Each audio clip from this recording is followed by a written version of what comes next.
할렐루야. 오늘 이 시간엔 시편 118편 1절에서 29절까지 말씀으로 여호와께 감사하자라는 제목으로 말씀을 나누도록 하겠습니다.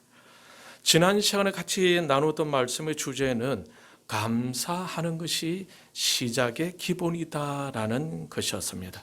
불평과 짜증을 잘 내게 되면은 본인도 그 나쁜 에너지로 말미암아 즐겁지 않을 것이고 옆에 있는 사람들에게까지 나쁜 에너지를 전달하게 될 것입니다. 그러나 감사를 잘 하게 되면 어떻게 되죠?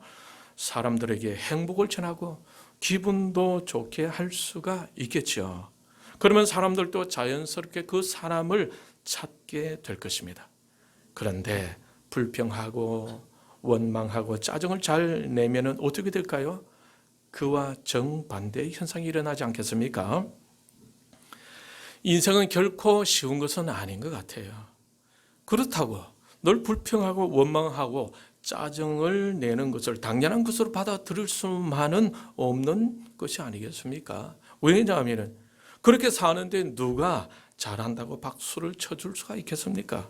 그렇게 사는데 누가 좋아서 그 사람 곁으로 다가가기를 즐겨하겠습니까? 여러분 아브라함 링컨을 아시죠? 아브라함 링컨은 이런 말을 남겼습니다. 40대의 얼굴은 자신이 책임져야 한다고 말입니다. 늘 불평하고 원망하고 짜증을 낸다면 어떤 얼굴이 되겠습니까?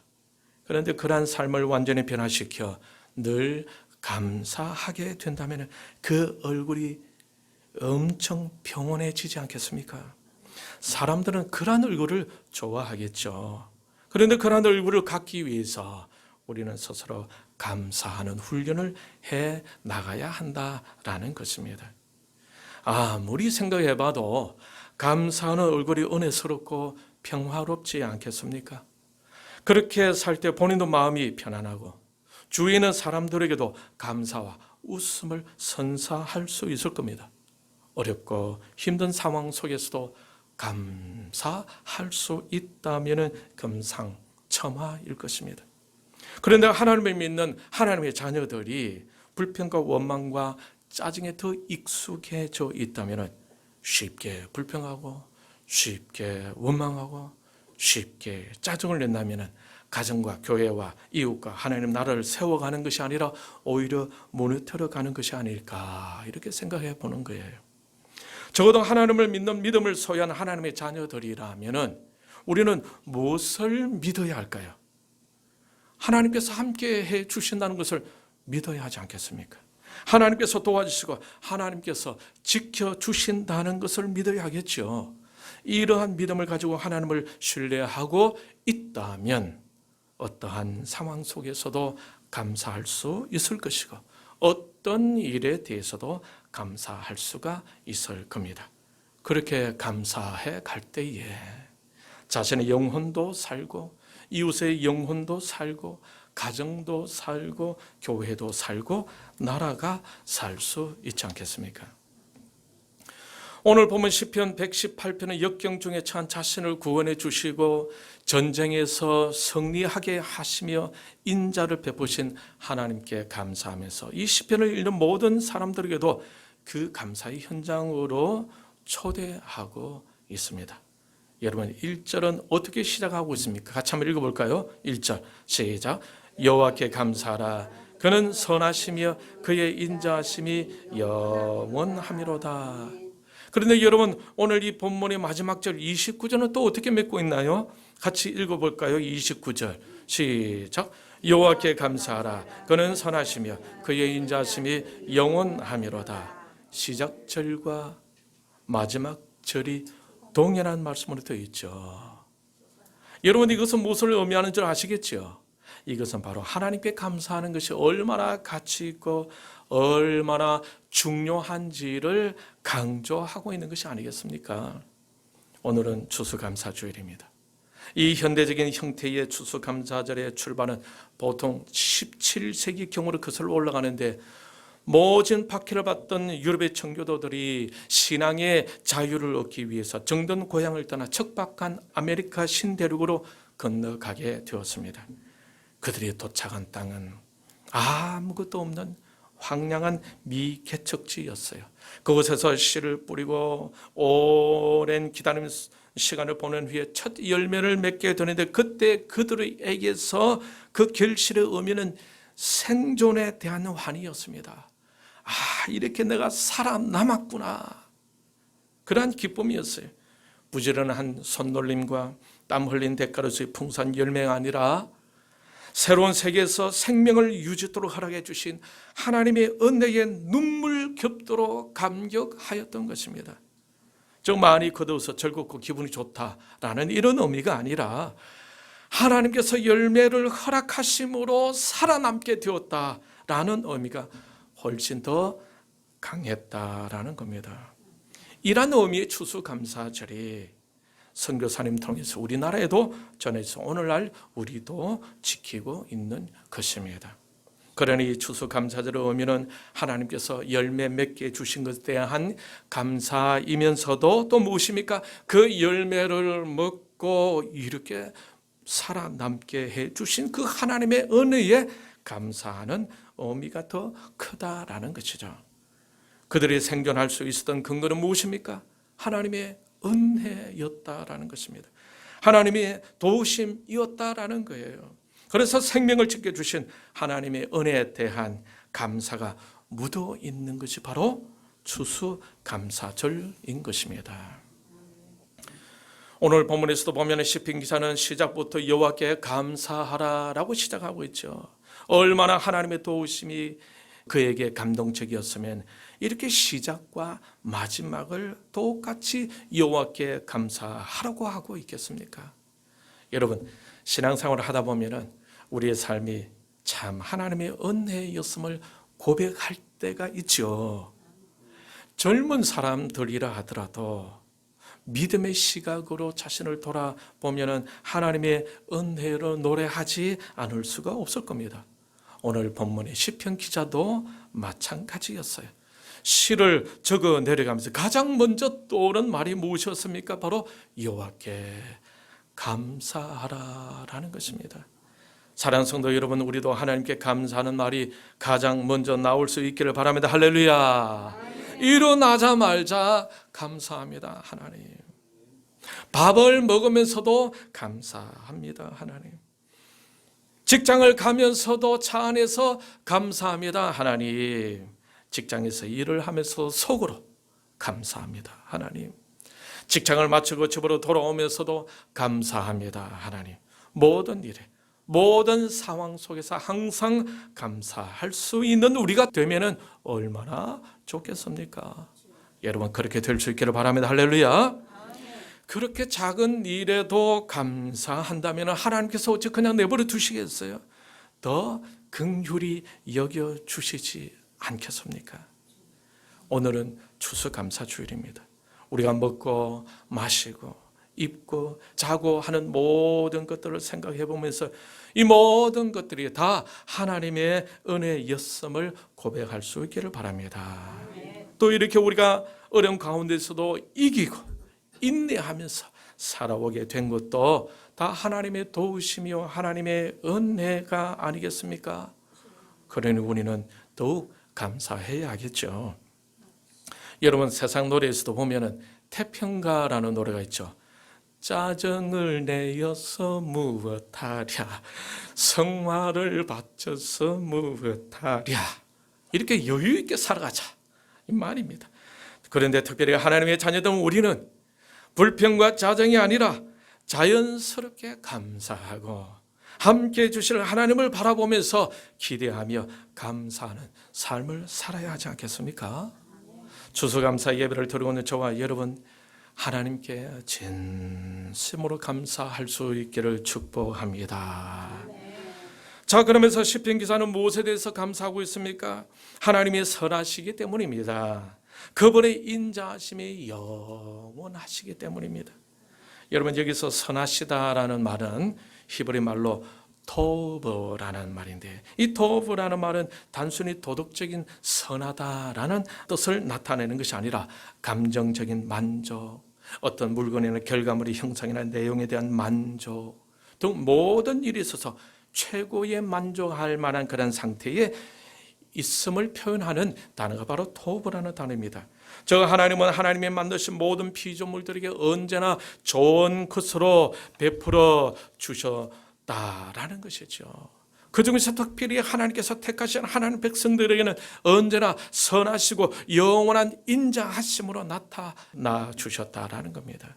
그래서 시편 기자는 자신을 향해서 언제나 좋은 것으로 함께해 주시는 그 하나님에 대한 감사를 잊을 수가 없었던 거겠죠. 하나님은 어떤 분이십니까? 좋으신 하나님이시죠. 우리에게 언제나 좋은 것으로 함께해 주시는 선하신 하나님이십니다. 그래서 하나님을 시편 기자는 찬송하고 있고 감사하고 있는 거예요. 또 시편 기자는 무엇에 대해 감사하고 있습니까? 하나님의 인자하심 때문입니다. 여기서 인자하심이란 히브리 말은 헤세드라는 말인데, 이 말은 포괄적인 의미로 친절하다, 상냥하다, 선하다, 관대하다라는 이런 의미를 가지고 있어요. 그리고 더 나아가서는 하나님께서 택하신 백성들에 대해서는 한결같이 변함없는 사랑을 베푸신다는 거죠. 흔들림 없이 확고부동한 사랑을 베푸신다라는 거예요. 그러므로 하나님 백성들이 의심할 필요가 없다라는 겁니다. 전적으로 하나님께서 사랑하시되 영원히 사랑해 주신다는 거예요. 그래서 시편 기자는 하나님의 인자하심이 영원하다고 노래하고 있는 것입니다. 민수기 23장 19절에서는 이런 말씀을 하고 있습니다. 하나님은 사람이 아니시니 거짓말을 하지 않으시고 인생이 아니시니 후회가 없으시도다. 어찌 그 말씀하신 말을 행하지 아니하시며 하신 말씀을 실행하지 않으시랴. 하나님은 어떤 분이십니까? 거짓말을 하지 않으시는 분이십니다. 한번 뱉은 말을 반드시 실행하시는 분이시죠. 그러니 하나님을 따를 때에는 우리에게 후회할 일이 없다라는 겁니다. 왜냐하면 하나님은 행하고자 하신다면 반드시 실행하시는 분이시고 우리를 사랑하신다면 영원히 사랑하신다라는 거죠. 그러한 하나님께서 우리를 향해 인자하심을 베푸시되 언제까지? 영원히 베푸신다라는 겁니다. 변하지 않는 인자하심을 베푸신다라는 겁니다. 그런데 여러분, 마귀는 어떻습니까? 요한복음 8장 44절에 보게 되면은 이런 말씀이 있습니다. 너희는 너희 아비 마귀에게서 났으니 너희 아비의 그 욕심들은 너희도 행하고자 하느니라. 그는 처음부터 살인한 자여 진리가 그 속에 없으므로 진리에 서지 못하고 거짓을 말할 때마다 제 것으로 말하나니 이는 그가 거짓말쟁이요 거짓의 아비가 되었습니다. 성경은 마귀를 거짓말쟁이라고 하고 있죠. 그런데 하나님은 영원히 선하신 분이십니다. 신약 성경에서는 요한복음 14장 6절에 이렇게 말씀하고 있죠. 예수께서 가라사대 내가 곧 길이요 진리요 생명이니 나로 말미암지 않고는 아버지께로 올 자가 없느니라. 성자 예수님은 어떻게 표현하고 있습니까? 참 길이시고 참 진리가 되시고 참 생명이 되시는 분으로 표현되고 있죠. 우리를 위해 십자가에서 죽으신 예수 그리스도는 참 진리가 되시는 분이십니다. 이 말씀 어떤 뜻입니까? 변하지 아니하시고 영원하신 분이시다라는 거예요. 영원하시고 진리 되시는 하나님에 대해서 시편 기자는 어떤 분으로 묘사하고 있습니까? 선하신 분, 인자하심으로 영원하신 분으로 노래하고 있죠. 그런 분이 바로 시편 기자 자신의 하나님이다라는 겁니다. 그런 분이 자신의 하나님이 되신다는 것에 정말 뿌듯하고 정말로 자랑스럽다고 고백하고 있는 거예요. 그 하나님을 생각하면은 자부심이 생기고 용기가 솟고 그분이 자신과 함께 하신다는 것에 정말 기분이 좋다라는 겁니다. 그래서 그가 시를 지으면서 불수 먼저 내뱉게 된 말이 바로 여호와께 감사하라라는 것입니다. 그 하나님은 오늘 보면 시편 118편을 지은 시편 기자에게만 해당되는 분일까요? 아니죠. 오늘 이 자리에 나온 저와 여러분의 하나님도 되십니다. 할렐루야. 그러니 저와 여러분은 하나님께 감사해야겠죠. 모든 상황 속에서도 모든 일에서 하나님께서 나를 지켜주시고 보호해주시고 이끌어주신 것에 대해서 늘 감사하는 마음을 잊어서는 안 될 것입니다. 이 감사가 습관처럼 나오는 저와 여러분들이 다 되시기를 주님의 이름으로 축원합니다. 여러분이 시편 기자가 하나님께 감사하고 있다는 것을 그냥 생각 속에서 감사하는 것일까요? 그냥 사색하다가 논리적으로 감사해야겠다 라고 결정함으로 나온 그런 지적인 감사일까요? 그것은 아니겠죠. 여러분 5절을 같이 한번 읽겠습니다. 5절 시작. 내가 고통 중에 여호와께 부르짖었더니 여호와께서 응답하시고 나를 넓은 곳에 세우셨도다. 여러분 이 구절을 보면 무엇을 알 수가 있습니까? 이 시편 기자는 하나님을 직접 경험했다라는 사실을 알 수가 있습니다. 시편 기자가 심각한 고통을 겪게 되었던 것 같아요. 그 고통은 자신을 암담하게 했고 그 고통으로 혼란 속에 빠지게 되었는데 그때 실제적으로 무엇을 경험하게 됩니까? 응답하시는 하나님을 경험하게 되었던 겁니다. 하나님께서 그의 소리를 들어주셨다라는 거예요. 이처럼 하나님은 어떤 분이십니까? 기도를 들어주시는 분이십니다. 저번에는 간증을 했지만 우리 이곳에 올 때에 1,700만 원이 필요했는데 돈은 구해지지 않았습니다. 나중에 공기가 한 달인데 3주째 토요일 날 그때 도무지 안 돼서 하나님 눈먼 돈이라도 좀 보내주십시오 했는데 다음날 주일날에 생전 처음 보는 사람이 그래도 뭐 찾아오서니까 커피를 대접하겠다고 아내들도 뭐 주섬주섬 같이 얘기 나누다가 이제 우리 교회 이 사정을 이야기하니까 요즘 인테리어비가 좀 비쌀 텐데요 하면서 그렇습니까? 기도하고 있습니다 하니까 당장 그분 제가 할게요. 하루만에 하나님께서 눈먼 눈을 보내주셔. 그때 제 마음이 얼마나 기뻤는지 세상을 다 가진 듯한 제 마음의 걱정과 두려움이 다 사라지고 태풍 눈에서 아주 잔잔한 그것을 제가 느끼게 되면서 하나님 이때도 함께 해주셨군요. 할렐루야. 하나님의 기도를 응답하니까 이 하나님의 살아계신 하나님은 저절로 감사가 나오게 되는 거죠. 여러분 하나님은 우리의 기도를 들으시는 분이십니다. 할렐루야. 사랑하는 성도 여러분, 부산에 있는 친척들에게 울산에서 그냥 그 소리를 크게 지내면서 아무개야 하면서 외친다고 해서 그 친척들이 그 먼 거리에서 여러분 소리를 들을 수 있을까요? 들을 수 없겠죠. 그런데 들을 수 있는 방법이 있습니다. 어떤 것일까요? 조선시대에는 전혀 할 수가 없었던 방법인데 어떤 방법이냐면 휴대폰을 사용하는 방법입니다. 이런 부산보다 먼 거리 서울에 있는 자녀들에게도 휴대폰으로 전화를 하게 되면 바로 즉시 통화되죠. 소리뿐만 아니라 영상으로 통화를 바로 옆에 있는 것처럼 말이죠. 이것은 하나님께서 만드신 자연의 원리를 인간이 발견하고 그것을 개발하여 전파를 송신하고 수신하여 인간이 알아들을 수 있도록 통화가 가능하게 된 거예요. 여러분 우주에 유인 우주선에 날아갔습니다. 우주에 있는 이 우주선과 지구에서 통화가 가능할까요? 신기하지만은 그 먼 거리에서도 통화가 현실적으로 가능합니다. 예전에 말씀드렸지만은 미국에서 2006년 1월 19일에 뉴 호라이즌스호라는 이 우주선을 쏘아 올렸습니다. 그리고 9년 뒤에 2015년 7월 14일에 명왕성을 지나가게 되었는데 그때 지구에서 원격 조정을 해가지고 사진을 찍어 지구로 전송해라고 명령을 내렸었어요. 그때 사진을 찍어 지구로 전송하는 것이 성공했을까요? 실패했을까요? 성공했습니다.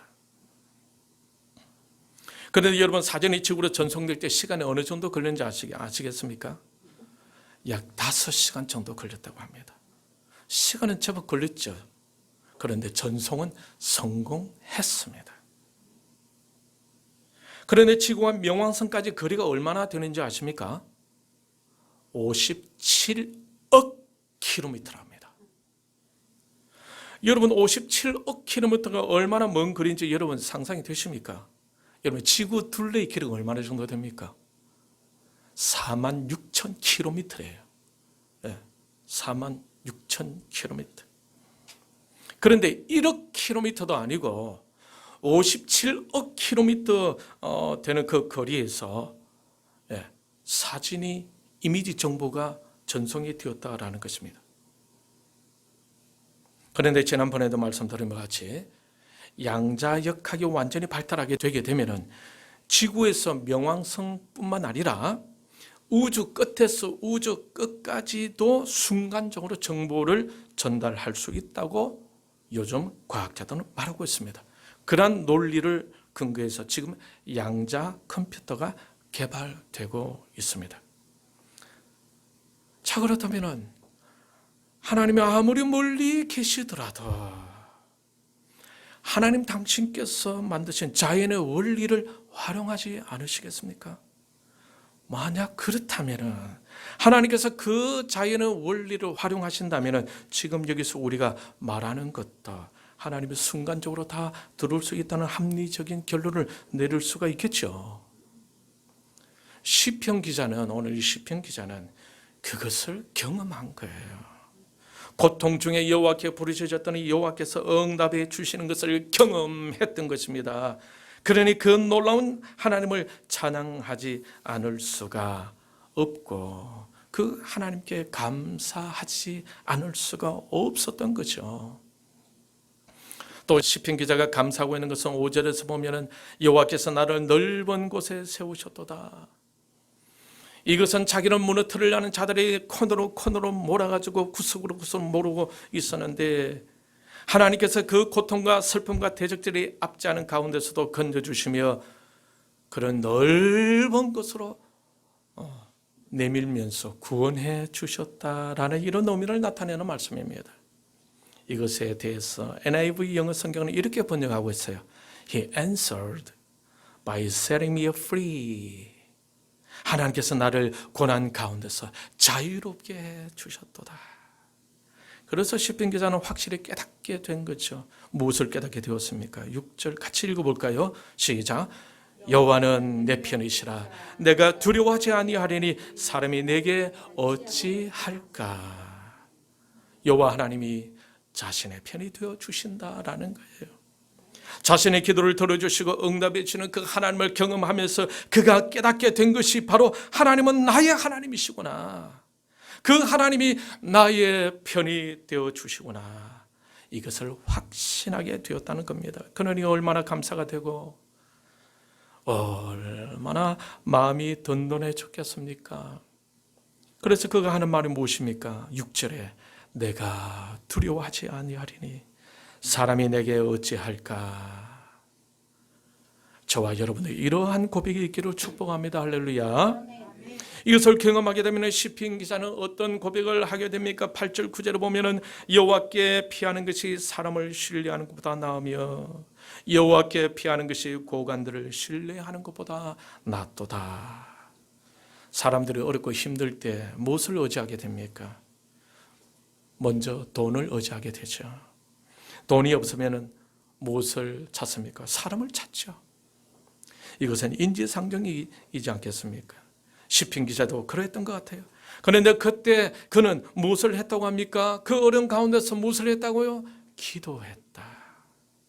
그의 기도에 응답해 주시는 하나님의 경험한 후로는 돈에도 사람에게도 미련을 두지 않습니다. 하나님을 경험하지 않았을 때는 돈과 사람을 의지했겠죠. 그런데 하나님을 경험하게 된 이후로는 오직 하나님만 의지하고 하나님께만 피하게 되었던 것입니다. 그래서 오늘날에도 믿음 있는 사람들에게서 볼 수 있는 것은 어려움 당해 혼란에 빠질 때 어디를 찾습니까? 기도의 장소를 찾죠. 사랑하는 성도 여러분, 어렵고 힘들 때 하나님을 찾으시길 바랍니다. 할렐루야. 하나님께서 기도하는 여러분의 편이 되어 주실 것입니다. 여러분을 도와주실 것입니다. 여러분을 이끌어 주실 것입니다. 그래서 시편 기자는 하나님은 선하시며 그 인자하심이 영원하다라고 노래하며 하나님께 감사하고 있는 것입니다. 저와 여러분도 그 하나님을 기도 중에 만날 수 있길 바랍니다. 할렐루야. 그래서 시편 기자처럼 그분의 선하심과 인자심을 노래하며 하나님께 감사할 수 있기를 축복합니다. 시편 기자가 좀 더 깊이 영적으로 회복되고 있는 것을 볼 수가 있겠죠. 하나님이라는 존재는 자신의 감사의 대상에만 머무는 것이 아니라 이제는 하나님은 자신의 능력이 되시고 자신의 찬송이 되시고 자신의 구원이 되신다는 확신에 거하게 되었던 것이죠. 14절 우리 같이 한번 읽을까요? 14절 시작. 여호와는 나의 능력과 찬송이시오 또 나의 구원이 되셨도다. 하나님은 막연히 감사의 대상만이 아니라 능력도 된다고 시편 기자는 확신하고 있습니다. 저와 여러분도 이러한 확신을 가질 수 있기를 축복합니다. 지난 한 해를 돌아보면 여러 많은 우여곡절이 있었어요. 어떤 때는 아찔한 때도 있었을 것입니다. 그런데 지나고 보니 모든 것이 다 하나님의 은혜였음을 고백할 수가 있어요. 하나님께서 함께 주셨고 하나님께서 도와주셨고 하나님께서 지켜주셨다라는 겁니다. 시편 기자와 똑같이 하나님의 선하심과 인자하심을 우리도 경험해 왔던 것입니다. 그러고 보니 우리에게도 감사할 거리가 많이 있다는 것이 아니겠습니까? 사랑하는 성도 여러분, 오늘 이 시간부터 진심으로 하나님께 더 감사해 보지 않으실래요? 나와 함께 해주신 하나님, 나와 우리 가족을 지켜주신 하나님, 우리의 자녀들과 함께 해주신 하나님, 우리의 한소망 공동체를 이끌으신 하나님께 진심으로 감사할 수 있기를 축복합니다. 오늘 본문의 이 시편 기자는 시편 기자의 노래이지만 저와 여러분의 노래이기도 한 것입니다. 이 시간 추수감사절을 맞이하여 하나님께 집중하며 모든 것에 감사하고 어떠한 상황 속에서도 감사하며 나의 편이 되시고 나를 사랑해 주시고 나를 이끌어 주시며 영원히 함께해 주실 그 하나님께 먼지와 같은 작은 피조물로서 위대하신 하나님께 손들어 감사하며 그 하나님과 동행해 가는 저와 여러분들이 다 될 수 있기를 주님의 이름으로 축원합니다. 이 시간 우리 말씀을 생각하면서 하나님 감사합니다.